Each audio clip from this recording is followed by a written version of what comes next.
Hello creative friends, it's time to take another art break, and this little whimsical style garden is what we're going to be creating today. This one has all the things. It's whimsical, it's cute, and I love the colors. Now this is great if you're just a beginner painter or if you just want to add some joy to your day. This is definitely going to put a smile on your face. I'm going to walk you through some simple sketching ways that you can create this, and then I'll show you the watercolor steps of how you can add all those little pretty blends. And at the end I always share how you can add a little bit of scribbly bits to bring your whimsical style painting to life. Now, if those of you who would like to join me painting, but drawing's not your thing, I do have a sketchbook membership. That's where you get all the line drawings, the color swatches, and of course you get a photo of reference of what I did so it can inspire you to create your own. Now I have a QR code right there that leads you right over to the sketchbook membership. It's easy to join and I so appreciate all those who have joined and support my channel that way. Well, let's get started. I can't wait to share with you how you can create this adorable spring joyful painting.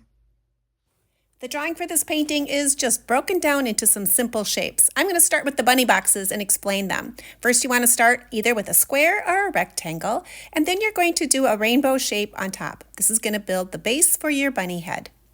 Now when creating these ears, I like to have that small little base at the top and then make a little wider at the top. It's just kind of a cute ear. I like having one kind of go one direction and then the other one created an opposite direction. A little bit of bend adds a lot of character to these little animals. I like to draw a line down the middle. This just helps me straighten up where I want to put my nose, and it gives me a place of where I'm going to put the eyes. Often when I draw these small little eyes, I like to have the tops pointed slightly in and the bottoms kind of coming out. It's just kind of a cute look. I'm just doing very simple eyes by creating a darker spot at the bottom for the pupil. I always try just to leave a little bit of highlight, catch light in there when drawing these. For the whiskers, I'm doing a triangle shape that just helps me center them up of where they want to be. I place them a little bit farther out, not too close to the nose. If you get it too close to the nose, it ends up looking like a mustache. So you want to kind of make them go a little ways out. Now for that mouth, you can either do a straight line down with a little dot, or you can do little anchors marks on one to the right, one to the left, and put some teeth on there. All the teeth are is just another square underneath with a line in the middle. After you get your face base on, that is when I went ahead and did that curly top. I just made it look like some grass at the top. And when doing the blocks, I like to have it so that the one block I start with, that same color ends on the other side. So I often start with one block first on the left side and a block on the right, and then block in the other ones as I'm going along. You can get as fancy as add as much pattern as you'd like on here. I just put a simple heart on this one and then divided up the box with 3 different areas at the bottom. Now for rabbits, they do have really crazy eyebrows, so you can add some little crazy eyebrows if you would like. I did on mine. And for the ears, I add just a little tiny bit of a centerpiece in the middle. And here I'm putting in those wild little whiskers. Sometimes I forget to add the whiskers, and then at the end I'm like, something's missing. Well, it's the whiskers that's missing. You can add just a tiny bit of little scribble bits at the top of this to give it some fur-like looks. I'll show you a little later in my video at the end of some of the ideas I added to create more of a whimsical look.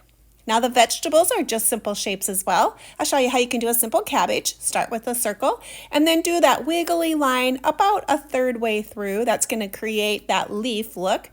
And then you just come off to the side and make little individual wiggly lines and bring them back. That's going to act more like little leaves going around that circle piece of the cabbage. You can divide the cabbage centerpiece into one or a couple. In the end, it's more like just seeing those little lines and then adding the bright shades of green. That's going to make it look like it's a cabbage. For the turnip, I just did a half a circle and just did some lines straight up and down where they're wider at the top and get skinnier as they go down. Adding a little bit of a different shade of watercolor to this vegetable will give it a different look. For the radishes, I just do a smaller half circle, and then I came up to the top and kind of created more of a funnel look. So it gets a little bit more gradual as it comes up for the leaves. Again, you can get as creative as you want, and mostly with the look of this one too, it has to do with the color. So if it has that more of that pink red look, it's going to look like a radish. And that's it for the simple sketching. Again, if you'd like to have a tracer, you can easily join my sketchbook membership. That's where I have all of the line tracers. And tracing, I like to trace myself because I can make multiple groups of those paintings and I can always try different colors or combinations easily because I already have them traced. Now to create the watercolor look, I'm just using a basic watercolor set. Watercolor comes in a whole bunch of different price ranges, so I encourage you just to use a little better paper. I'm using the Canson 140-pound student grade watercolor paper, and just buy the watercolor you can afford. Now with watercolor, you're always going to start light and then work your way dark. So it's like you're painting the shadows. For my bunny, I was using just a light shade of gray that's in my set. It's mixed to about tea consistency. I'm going to put a layer on. You can see me where I'm loading up my brush, but then I'm always usually tapping it on my paper towel to make sure I don't have too much in there right away. When you have your water bowl, you usually have one side. What's super helpful is you have one area that's clean water and one area that's dirty. That way you can always rinse your brush out in the dirty water side, but then always have clean water available if you need to pick up some water to soften your watercolor areas. Both of the bases of the bunnies are done exactly the same way. I'm just putting some gray in, and there you saw me pick up a little bit of clean water and soften my lines. If it looks like your color isn't quite blending all the way and you need to soften the line area where you put your color, you can always add a little bit of water to that area. I'm adding just the teeniest tiny bit of shadow on an edge. Choose what side that you want to be the darker. So if you want the left side of your ears to be dark, kind of put both of those left sides of your ears to be the darker area. Having that small little round brush, a number 6, the Velvet Touch Princeton brushes are some of my favorites. They keep a nice little point on them, and having those brushes, really, they do last a long time. I have a link inside of the description box if you're interested in checking them out. And I've just about got that gray done. I'm going to move to a different area once I have the gray done. Oh, here I'm showing you that I did kind of get a little bit too much blooming happening. Blooming is where maybe I have too much water and I'm getting a darker ridge around that area. I can pick up my clean water on my brush, give it a tap or a squeeze, take some out, and then just lightly tickle those areas to blend that color in. Because sometimes the harsh lines are a little bit too much. Now that the bunnies, I have a first layer on them, I need to let them dry, so I need to go down and paint in a different area that doesn't touch that gray. Watercolor has a unique property that it always wants to flow wherever your paper is wet. So if I don't want any of the colors next to my bunnies to go bleed into them, I need to make sure I'm choosing to paint in the area that is dry and doesn't touch any of the gray bunny. So I'm going to come down and do the little pattern on the front of my little carrot boxes in this pretty shade of blue. I'm basically just tapping in the color. It's mixed to about coffee consistency. It's a light shade. This has got a lot of white in this color. It's one of the reasons why I bought that box of paint, because I love that shade of blue. I also love some of the pinks and the peaches in this set. It does have really pretty light colors in it. Once I had that blue done, then I'm going to come down and choose another area, and I'm going to be working on those radishes. Like I said, it kind of has to do with the colors. I'm going to start with a brighter shade of pink, put that on first, and then I'm going to go into a red, not an orangey red, but more of a red. Hopefully that makes sense.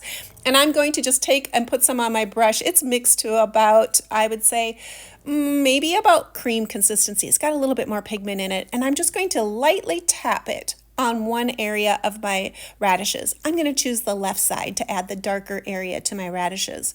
And because that paint underneath is still wet, I didn't let it dry, when I tap in that red, it's going to kind of just mix on its own and create those little pretty watercolor blends. I'm going to go ahead and do that turnip. I think that's what I'm going to call it anyway. It's a purplish color. I'm just choosing more of a blue purple first, and then I'm going to be tapping in more of a red purple. So I'm choosing 2 colors, and I'm doing that while they're wet. It's very similar to how I did the radishes. Now that I've got my little vegetables kind of started, my rabbits have had plenty of time to dry, I'm going to do a little bit of the lighter peaches and pinks on my rabbits next. I'm first going to blend in or paint in the area a little bit of a peach color. Now that peach color, it's probably mixed to coffee consistency, And I'm going to lay it in on the noses, on the inside of the ears. I'm also going to be using that same peach color to create the first layer for his cheeks as well. Now those areas are still wet. I'm going to come in and I'm going to choose just a little darker shade of pink. And I'm going to just tap in the area that I want to add the pink in. I'm choosing one side of the nose. I'm choosing just one side of my ear. If I put it all over those areas, then I'm going to end up with just more of a solid look. And I definitely want to see some of the peach and I want to see some of the pink. Again, this is just basically a simple building up of color. You want to take a little bit of time. Don't go too dark too quick. Otherwise, your colors become very opaque. And you want to keep that really pretty look of the watercolor, so you want to build your colors a little slower. Now let's work a little bit on the cheeks. I love doing these pretty blush cheeks looks. I'm first going to start with the peach color, and I'm just tapping it from the outside of my face towards the inside, towards the nose. I'm not going to go all the way into the nose, but I'm first going to start with that peach color. Then I'm coming back in with that darker shade of pink that I used on the inside of the ears, and I'm tapping that little darker shade of pink just on the outside. This is when I go in, rinse my brush out, take some clean water, and then kind of tickle the edge of those colors. I'm going to get a real nice subtle blend of a darker pink to this light peach color, and it's a really pretty way to make these really cute little cheeks for these animals.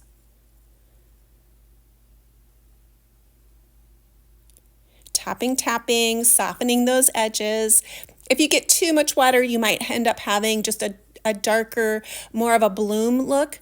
If you do get some of that blooming and you don't like that hard edge, you could always go in, rinse your brush out again, and then just lightly tickle those areas that are a little bit too dark of a hard of an edge. You can try to soften it that way.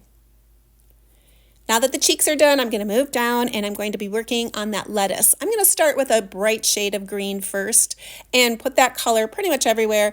I'm not looking to leave any bright highlights of white paper in there. So I'm going to be tapping in a little bit of that bright green, then moving down in my color area on my box of color and tapping in more of a kind of a blue-green, like an emeraldy shade of green, and then softening those two colors together. Again, because I'm working on a wet painted area and then adding more paint to it, I can make those really pretty watercolor blends. And you can tap them out and to soften the colors if you need to. Rinse your brush out, give it a squeeze, or I tap it on my paper towel.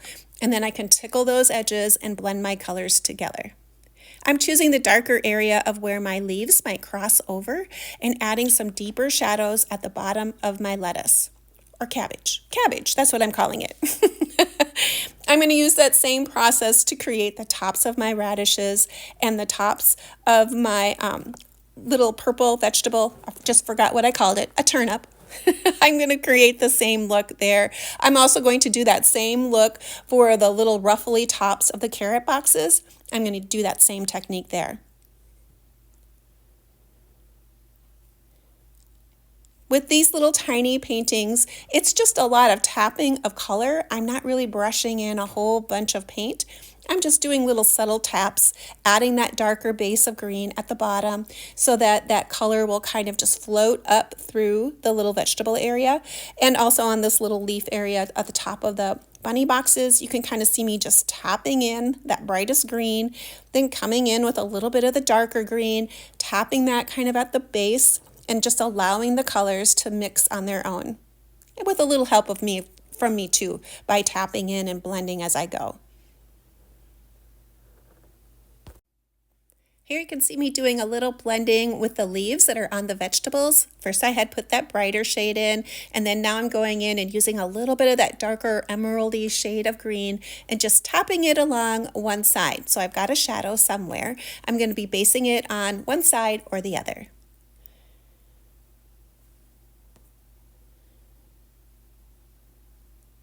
And for the rest of the leaves, I'm going to be doing it the same way. Just have fun with this process.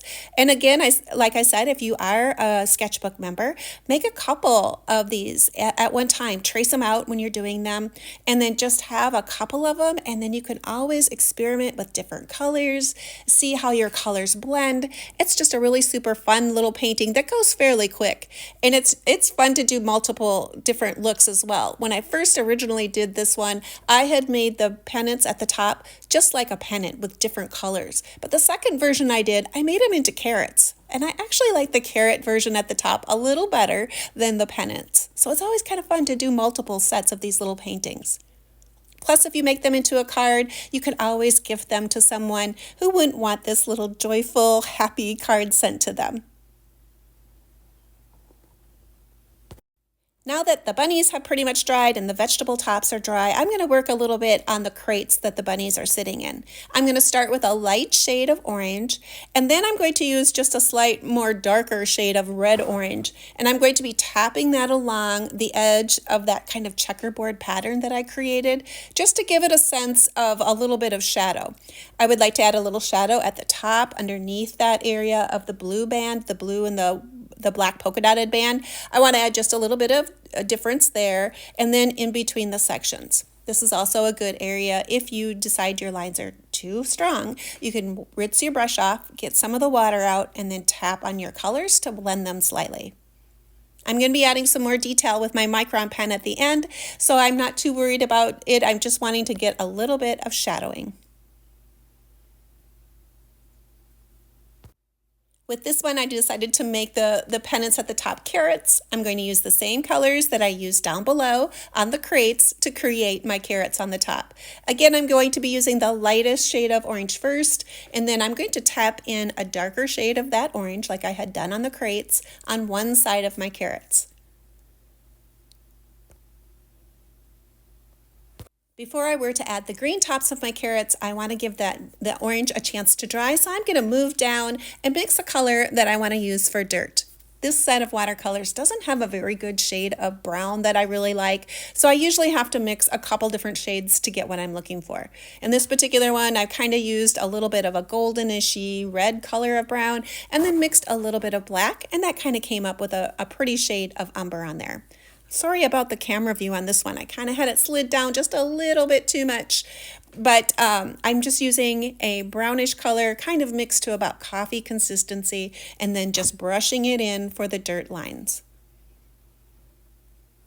Now that the orange of the carrots have had plenty of time to dry, I'm going to go ahead and do the green areas. I'm basically just using the same colors that I used down below and just tapping in little simple strokes to create the green tops. Layering my colors as I go, so some light green, some emeraldy green, and I even put just a little bit of shade of some earthy green in the top. I thought that looked pretty cute. I gave everything a quick dry before I decided to work on the background, and I wanted just a simple blue background. I had a lot going on with the bunnies, the garden, and the carrots hanging across the top, so I just washed in a little bit of the same color of blue that I had used on that little area on the boxes. I used that same blue. I'm just basically using a watered down coffee consistency of blue and brushing it on the back. The blue and the orange are complementary colors, so I thought it looked really great in the end just to have a little bit of that blue wash in the background. Once I had the watercolor steps all finished, I gave my painting a quick dry before I added the pen work. Now this is always optional. I love adding the little scribbly bits to my paintings to add a little extra whimsical nature to my paintings. I'm going to be using the micron pens. The micron pens are a permanent ink, so you don't have to worry about them moving around at all once they're dry. For the nib size for these, I use two different nib size. I use the 005 for the really small areas like his whiskers and his eyebrows that I made crazy little eyebrows on there. The other areas I used a 001. It was a nice small line. You could always bump up just even a little bit larger micron pen, like a 02 or a 03, to create the banner at the top. Just make your lines a little different, of thick and thin. That'll add a lot of the interest. I also like doing just wiggly squiggly lines and not having all the way connected. In this particular painting, I didn't want that color book style. I wanted more loose line work. So I'm creating stops and starts, adding little scribbly bits onto my fur of my little rabbit to give him a little furry look. I'm also creating a little dot pattern inside of that little blocked area where it's blue, and then I have a white block. Inside of there, I'm using a little larger pen, a 05, to be able to make a polka dot pattern in there. I'm going to be switching up and using some light gel pen as well. I'm going to be using my uni ball pen to create some white little scribble bits on this painting as well. Use as much line work as you want, get creative, have fun. This part is just the way to add just a little bit more whimsical character to your paintings. Here you can see me adding a little bit of the white using my Uniball gel pen. You can buy these at Hobby Lobby, but I will have a link inside of the description as well. This is a great pen to add to your toolbox of mixed media line making tools. It's a great white pen. I do recommend, though, only open up your pen one at a time. So once you take that cap off, your pen does start to dry out. If you don't use it, it does eventually dry out. So use that white pen, only open up one at a time. You can see I have some washi tape at the end of that pen, so I know that's the one I want to use. I don't want to take the cap off any of the other ones I might have in my stash of mark making tools. After I had the white on and I'd already done some of the micron pen, I thought I wanted to add just a tiny bit of color pencil. You know I love adding color pencil to my watercolor paintings if you watch me often, and I just really do like that subtle look or that next layer of texture that color pencils can add to your paintings. I'm going to use a variety of greens. I'm choosing up a little bit of reddish orange color to add some to the carrots. I'm even going to scribble a little bit of red onto my radishes. Whatever I feel like or wherever I want to put it, that's where I add it. I don't have any rhyme or reason to this. There's no recipe for this type of look. You just add whatever makes you happy and you go from there.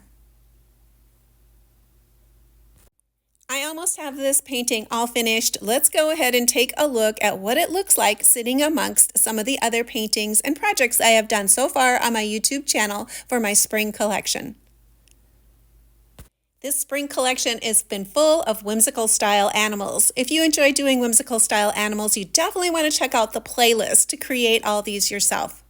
If you're new to my channel and you like doing art and crafts, come on over and see what I'm doing. I'd love to have more creative friends join me. Leave me a comment, give me a thumbs up. It really does help YouTube push my videos out there. Well, thanks for joining me today, and hopefully you'll come back and join me again. And perhaps next time you'll paint right along with me.